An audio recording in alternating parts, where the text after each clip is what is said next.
Well, a good morning, a good afternoon, and a good evening, and welcome to a very original video that has never been done before. I love these videos that Wired do, where they get like celebrities and stuff to answer the web's most searched questions. Answer the web, yes!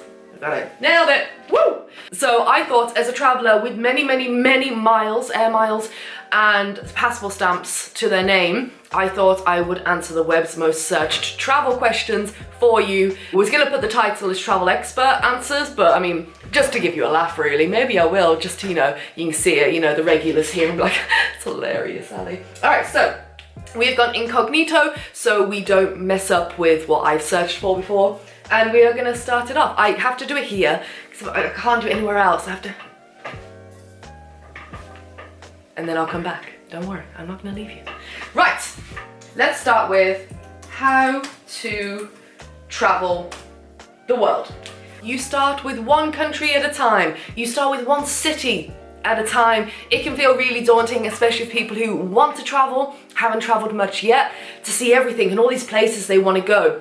Narrow it down, see what your budget will allow, and just go slowly. Travel slow. No one's ever gonna see it all, and that's not the point either. It's not the point to see it all. So yeah, how to travel the world, one step at a time. How to travel cheap now. As you know, I have almost 700 videos on this channel dedicated to budget traveling, whether I'm in a specific destination or I'm just giving you generalized advice. There is always ways that you can cut down on what you're spending, from accommodation to food to flights. I have a whole playlist on my channel about budgeting and finding cheap flights, finding cheap accommodation. Some of them are really old videos, so go and have a laugh at those, but hopefully they'll still stand up. How to travel for free. This is actually one of my most popular videos on my channel. How to travel for free. Oh, God, Lord. Now, stop. Can everyone just calm down a second? There's no set ways. It was a little clickbaity, that video. Not gonna lie. There's no real way to travel 100% for free. But there's a lot of things you can do, and that's what that video point was, and people still enjoyed the video, of things you can do like house sitting, so that way you don't have to pay for accommodation. You can do workaways when you go to Australia on a working holiday, for example. You can get jobs that they will give you a wage, give you your boarding, give you your food, so that's a little way to make money. And you can do workaways. I've never done one where they just do an exchange of accommodation and food for work. So there's lots of things out there for you to bring your money down as low as possible, but really it's all about scrimping and saving as much as you can, and then just being really frugal. If you really don't have a massive budget, then couch surfing, hitchhiking only if it's legal to do in the country you're going to and safe. I have done hitchhiking, I've done couch surfing, and they are brilliant ways, and you can get around the world if you really want to on very little money, but you will need a little bit. You're gonna need a bit, okay? How to travel in London. I always suggest for people going around London, obviously the tube. Don't be scared of it, all right? You can do the New York subway, you can do the London tube. It is so easy. You can just tap if you have a contactless card, or get an Oyster card, and you can use that on the buses as well. A lot of the London buses, I don't take them that often when I go down. I usually use the Underground. A lot of them will tell you what stop is coming up, and just use Google Maps and the public transport setting when you click directions, and you'll be able to follow the route of that bus while you're on it. So it's great, especially if you're in a new country, especially somewhere like London where it's all a bit hectic and you don't know where you are, and buses are the worst for it. You don't really know where to get off. But if you just type in from your location to Westminster Abbey, I don't know, and it says get on bus number 4, I'm making all this up, I'm not from London. Then you just click directions, you click the public transport, it'll be like, okay, the next number 4 bus is in 3 minutes. You click on that and it'll show you a big red route that bus will take. So when you go on it, you can follow your GPS around the map, and it'll tell you what stop to get off on as well. So there you go. Walking is great, but London is massive. So subway, the Underground, and buses. You're welcome. How to travel alone. Now, obviously to travel alone, just go alone. You don't take anyone. That is the simple answer. But I think it goes a little bit deeper. And again, I have so many videos I've done in the past about solo traveling, because I did it for so long. And I do it a lot more now as well, especially with Scott running his business here, doesn't get to travel with me a lot. It's either I go on my own or I don't go at all. And it's always nice. I'll always love that solo travel vibe. And I'll also love traveling with him. I'm not answering the question. How to travel alone is just some confidence, just a little bit of courage, and it's gonna feel really, really scary. And you're gonna be anxious, you're gonna be nervous, you're gonna be all the things, you're gonna be scared. But I swear, when you get there, it starts easing off of you. Like it releases like a weight. And my biggest piece of advice is, if you're really nervous, like you really want to try international solo travel, but you're really nervous, my biggest tip is book a trip somewhere within your own country. So say you're from Birmingham, like me, book a trip to London on your own for the weekend. Get on the train alone, book into the hotel alone, enjoy your own company for a couple of days over a weekend in London. Or pick somewhere cheaper, you know, go up to Newcastle, go to Liverpool. Liverpool's great, Manchester, fab city. Go somewhere because you're gonna speak the same language, you're gonna know the currency, you're gonna know the ins and outs. You're gonna feel automatically more comfortable in your own country because you know how things work, if that makes sense. I really recommend, and plus you get to explore more of your own country, which we can all do more of, I believe. So 100% go and explore your own country. How to travel on Boxing Day. I didn't realise that this was a problem. Is it a problem? I just laze around in my sweatpants and a jumper. Oh no, sorry, that's every day. I got dressed for this video. I get dressed for these videos. But you have no idea what's below. It's yoga pants and slippers, yeah. So I'm not sure. How to travel with a dog. I don't have a dog. So I don't know. How to travel Thailand. Now we're back in my realm again. Thailand is amazing. I lived there. I lived both in Bangkok and Chiang Mai, and we love that country, and it's one of the good entry level to Asia, if you know what I mean. That's why a lot of people go, because the infrastructure for tourism is so good. A lot of first-time travelers who want to like branch out further or head into Southeast Asia, they'll go to Thailand, and I fully agree. It's great. Lots of people speak English. You're gonna get around no problem. There'll be a lot of other tourists, so you can feel, you know, a comfortable introduction to Asia. Any tips I could give in regards to Thailand would be, don't just go where everyone else goes. You know, you got like James Bond Island, PP. I mean, I've never been to them, and I spent so long in Thailand. Don't feel like you have to go to certain places, because there are so many that are just gonna be throwing a full moon party. You've got to do that. I never did a full moon party.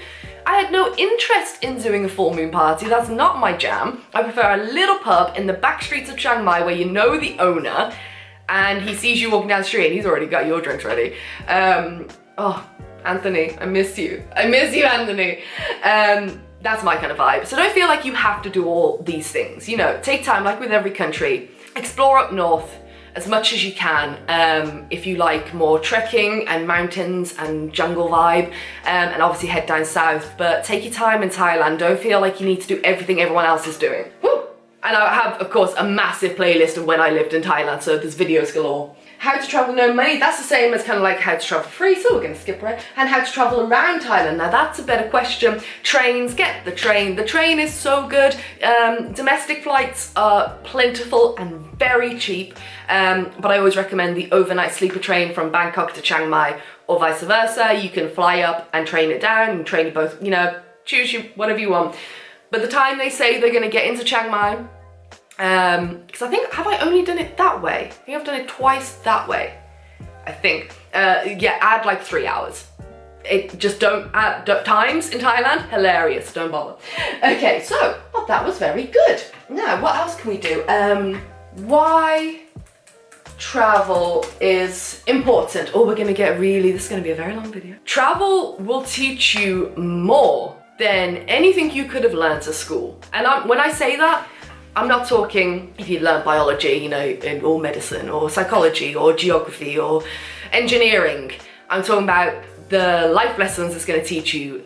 You're going to learn so much just by observing, just by being in a place and opening your eyes, which is why I'm a big believer in the whole people watching moments I have, where I just sit with a coffee, always sit outside, and I just watch That alone, in that moment, when you're observing locals going about their day-to-day business, you might not feel like you're learning anything, but it's funny because when you have conversations or a documentary comes up or there's a film filmed somewhere you've been, you'll suddenly have all this insight. You're like, well, that's not very realistic. Like, I've actually sat on that street. I was having a beer and I was chatting with a local and he was telling me all about this. You know, you suddenly like, oh my God, I've learned so much. It's not like learning from a book or from a course. You're actually learning by observing, by being there, by talking to people, even just talking to your Airbnb host.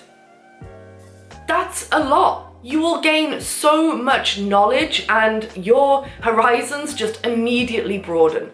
So that is why travel is important, I think. What did I even say to that question? Why travel is good for you.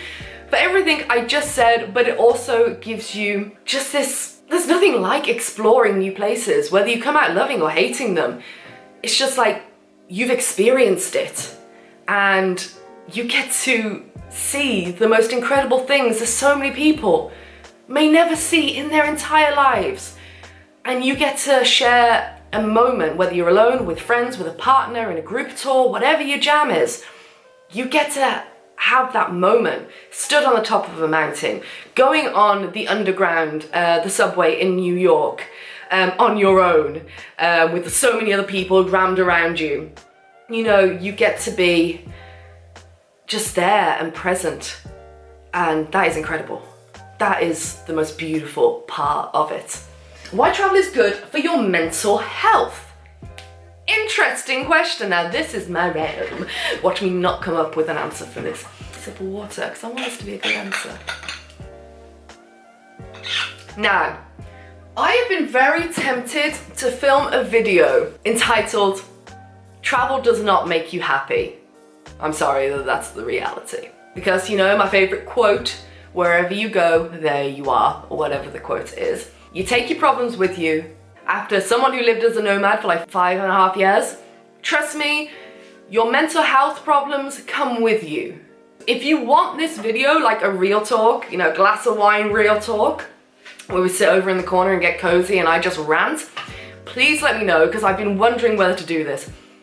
It's good for your mental health, travel. It's fantastic in a sense that it can take you out and give you that little bit of relief. If your stressors or anything are coming from your day-to-day grind, then it can give you a moment to process that.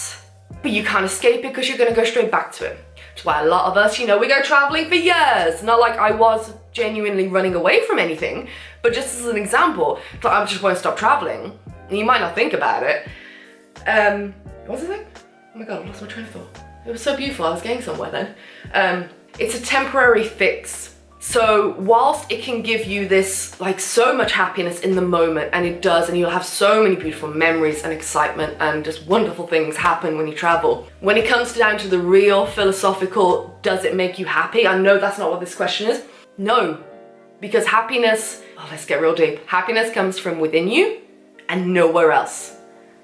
It can only come from within. Whilst your external factors will play a part, and that's why you need to be mindful, and that's why traveling, getting away, especially on your own, you can sit there with a book on the beach, or you can go for a nice long hike up a mountain and process and have space to breathe, and that can be so therapeutic, it's unbelievable. You've still got to work out those issues and problems. You can't just run away from them. So it is great for your mental health because it can give you clarity, it can be a big distraction. And I don't want to put a negative spin on this. Obviously, my job is promoting that you all travel. But when you get down to the nitty-gritty of it, you can't just run away from your problems. And happiness comes from in here, not necessarily what's around you. So I hope that makes sense. I hope that makes sense. I know your environment has a massive part to play, but I hope you know where I'm getting with that. And if you'd like me to actually sit down and do a proper real talk, you gotta let me know. Why travel is beneficial to education? Well, I think we've already covered this very well. It does educate you and you learn so much, like we already discussed. Why travel is good, we have talked about that. Why travel is overrated? Interesting. Report inappropriate predictions. This one. I think it's still in the day and age we live in with social media and everyone being a travel blogger now, that made me sound really bitter. It wasn't. I love it. I love that everyone can share their travels. I don't know why I sounded so angry like that. Everyone's a travel blogger now. I think it's still the most underrated thing because it's still not enough people, for my liking, are doing it. It's not overrated at all. I could not disagree more. I will report an appropriate prediction. Why travel is so important? We've done that. Why travel is good for your health? We've talked about mental health. I mean, travel could be terrible for your health. I got dengue fever and I ended up in hospital, you know, so not always great for your health. Why travel is important for youth? Yes! Now, I'm actually been booked up to do a lot of speaking gigs around the UK, talking to students, and I wish I could get there younger. If you work in a school and you want me to come in and talk about travel, the importance of travel, how they can start thinking about traveling and making that a reality for them, please let me know because I'm getting booked up this year and it's so exciting and I want to do so many more speaking gigs. Anyway, request and plug over. It's so important for young people because I'm so glad that I got to travel so young because it just immediately opened my eyes to so much. There's a lot of intolerance in the world and hate and racism and homophobia and sexism and just all these horrible things. And if young people can just be exposed to the world and see that people are good.